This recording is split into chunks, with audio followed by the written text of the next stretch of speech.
Hey guys, welcome back to the Diet Doc Life Mastery Podcast. I'm Joe Klemczewski here with Dr. Kori Propst, and we are going to talk about what we don't usually discuss in terms of a nutrition and wellness company, which is maybe you actually shouldn't be dieting or trying to get healthy at this particular moment.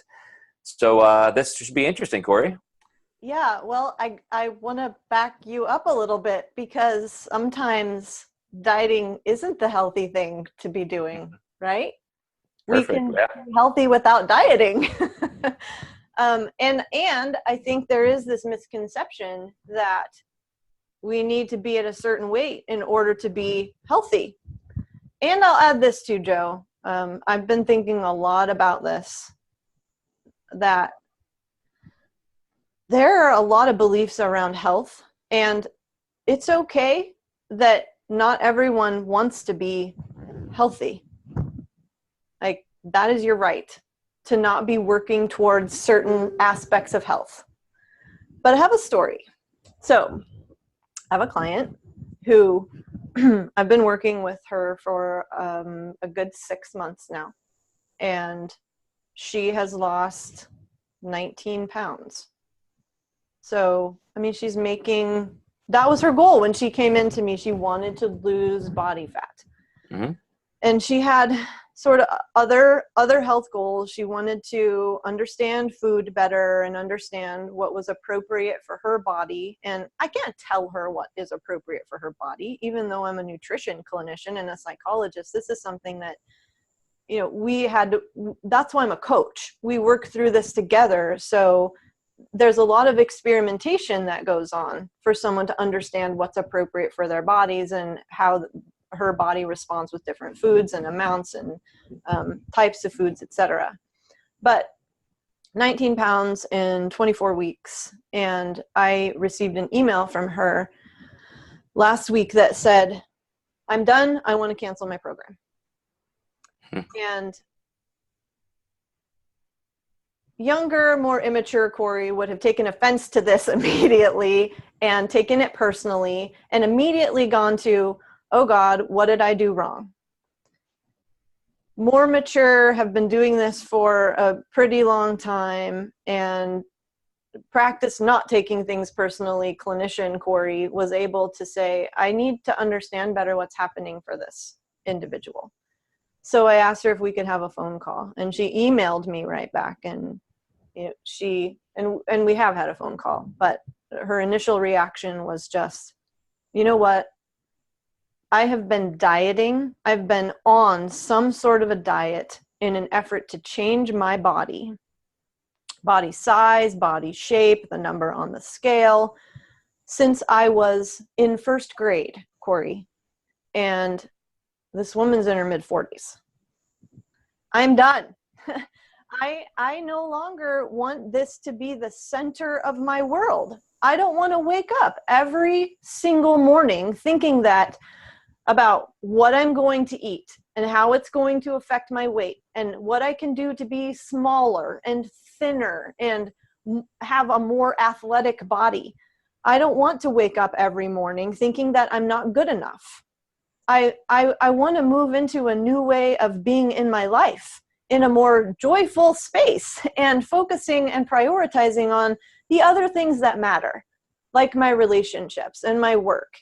The other thing she said to me that was profound is she's like, "I've always had this belief, Kori, that in order to be an athlete, I have to look a certain way and I have to be a certain size."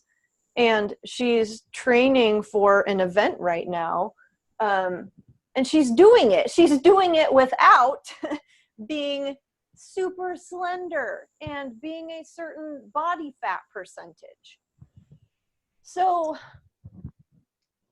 in learning about what her experience has been, Joe, and I have other clients too who we have transitioned from like actively dieting, actively tracking macros and having to meet those on a regular basis, and having these numbered guidelines and a goal that settles in on what the scale says. Transition from those things to a more compassionate way of listening to what the body needs, and a more kind of removing control and restriction and shame about what the, like, how much space we take up on the planet. Less focus on macros and more on mindfulness and this sort of non-judgmental awareness of who we are and who we want to be and how we want to show up in the world, outside of numbers, outside of image, outside of what we believe everyone else expects we should look like. And moving away from believing that she needs to be any different than she is.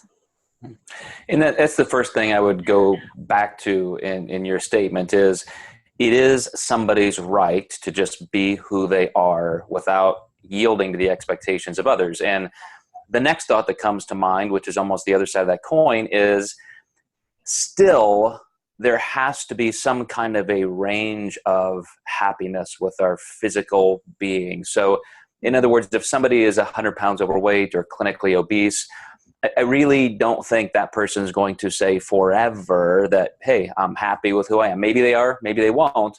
But because of the health consequences, I think it's almost a point of, when do you throttle into this? When do you throttle back? When do you work on something? When do you back off? And when is enough enough?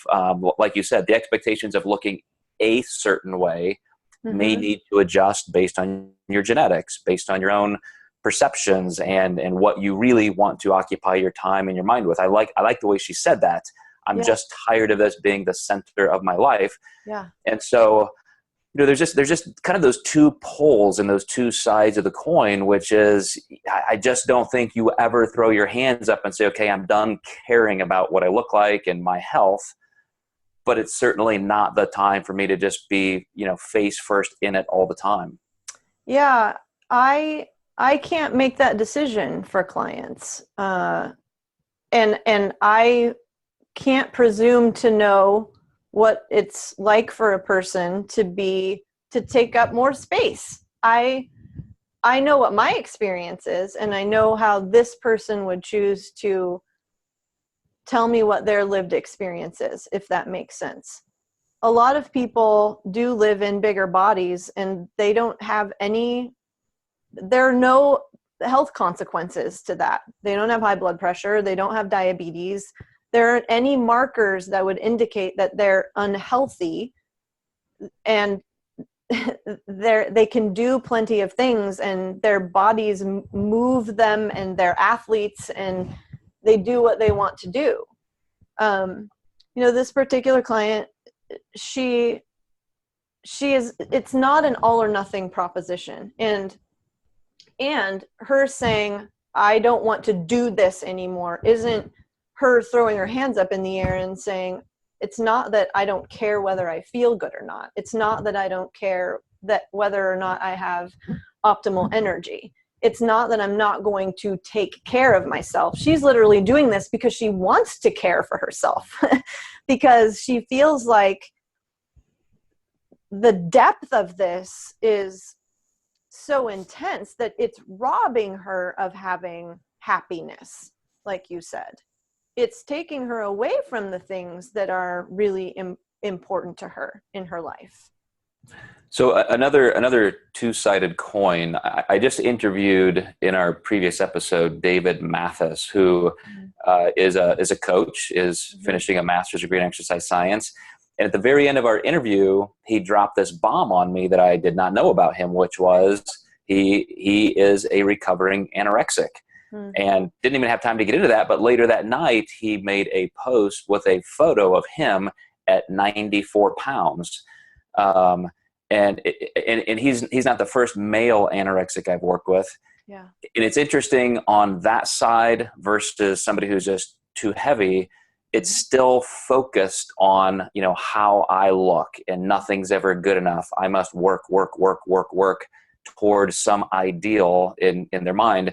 And so as a psychologist, Kori, because he said this in his post, I had to learn it was not about the food. My pursuit, one way or the other, was not about the food. So what is the first step for you to help somebody make that realization? Somebody's just struggling constantly, doing something nutritionally or through exercise that's probably either pathological or impacting their lives in a very negative way. Mm-hmm. How do you help somebody take that first step in breaking that cycle? That's a very broad question, Joe, and it might look different for every single person. I created a course called We Eat How We Live, Change Your Relationship with Food, because it's ... and you, because it usually isn't our relationship with food. We've developed a relationship with food based on how we've approached food, and who we're watching and who we're surrounding ourselves by and who we're looking at on social media and who we're comparing ourselves to, and all of the different sort of beliefs that we've absorbed and messages we've absorbed from different people and models and or coaches over the course of our lives. But to move into a new sense of understanding and awareness would be the first step. This is the first step in the course that I have, is let's just start observing. Self-observation for self-awareness. And the mind is a good place to begin observing because it's got readily available material. So the interiority of our minds, the thoughts that the mind creates, can give... Most of us haven't just like sat down and said, I'm going to watch my mind and see what it says. And a lot of... go ahead. No, I was going to say, that first step, I think, is tricky for people, but because they expect it to be some kind of instant realization. Please give me the answer I'm looking for. Please give me that key to unlock that door and I'll have it. If you could explain to people how long of a process it is for you to say, I want to make a change in my life, and then identifying all the layers that means, retraining your brain as you're also grafting in and changing habits in your actual life. I mean, what is that process like for somebody? Just give them, like, if you had to say, this is what you need to expect, what would it be? Consistent, persistent practice over the course of years. But I'll say this, changes in the brain can happen immediately. When we start to make new connections and come to new insights, changes are happening immediately. But then we have to be engaged in a constant, consistent practice in order for those changes to become more ingrained. Like we talk about habit change all the time. It doesn't take just 30 days or 21 days to change a habit, especially not the ones that we've been engaged in for years and long periods of time that have become incredibly entrenched, especially in terms of the way that we think about ourselves and believe the things that we believe about ourselves, the way that we react in certain situations, particularly within relationships, and what triggers us. Just on a personal note, I'm 40 years old. I am still learning things about how I react with people. On a daily basis, things come up and I'm like, I thought I was over taking things personally. That's not the case. I thought I was over because, look, I'm the psychologist, right? I'm the cognitive behavioral psychologist who, I know all about those cognitive distortions. Yeah, well, guess what? They're so entrenched that sometimes we don't even notice they're occurring when they're occurring. Left and right, they are happening in my own life. And when I take the time to step back, and this is why a mindfulness practice is just, if you're not practicing mindfulness at this point, I don't understand why. Because start with 5 minutes a day. A 5-minute a day practice will help you to begin getting acquainted with who you are. what your mind does, how your mind reacts. This is the self-observation piece. My mindfulness practice has been instrumental in me noticing when I'm going down a not so healthy, productive, skillful road. It's taken me years. Just like David said, you know, I don't know how old he was what did you say when he was like, I was 19 and that's when I was 96 pounds anorexic. There are still things that come up for me, Joe, that I'm like, whoa, I thought that I'd left that way, way behind, and now it's surfacing again. Okay, I've still got more work to do. And there's this, it's not, oh God, I still have more work to do. It's, wow, what an opportunity. Can it feel hard? Yes, but I'm not going to push that away. It's like, I'm really glad that came up for me. Okay, now I have some things to process. And I'll wrap up the episode with a story of my own, because I think it really illustrates how freeing this can be. I've got a client that I've worked with for many, many years, and she is always choosing goals that are almost just physiologically impossible. I need to lose this much weight by this time, and it's always just full of pressure and angst. And, along the way, I've mentioned how this is really not a food issue. And, all of the missed attempts and the crashing and burning, it's just something that I think you need some help with. And so she finally yielded to working with a psychologist, counselor. And after years of denying that was even the issue, I saw almost immediate change. Instead of catastrophizing things and everything being so negative, now if there's a blip on the screen, if something negative does happen, she immediately has a totally different response, and it's always much more positive. She pulls herself out of that funk much faster. And so I can see that recovery process where her relationship with food is just going to be so much better, because that very first step of self-awareness was met and guided. I mean, it does help when you get to talk to other people. These are things that are not easy to do on your own. Yes. And this person who you're speaking of, I would imagine, met the self-awareness with compassion. There's a big difference between self-awareness and because a lot of people will become self-aware and then beat themselves up over what they find and what they discover and become very judgmental about it. Change doesn't happen in that environment. Not long-term enduring change. Exactly. And I almost feel like we need to end with a hotline number, but we have you, Kori. So anybody who's interested in this kind of change, my gosh, you can go through, we have almost 200 podcasts now, many of them in the motivational mastery psychology category. Just almost an inexhaustible amount of resources you guys can have for free right on our channel. So thank you for providing all that great stuff and expertise, Kori. And thank you guys for watching and listening. We will catch you next time in the Diet Doc Life Mastery Podcast. Thanks, guys.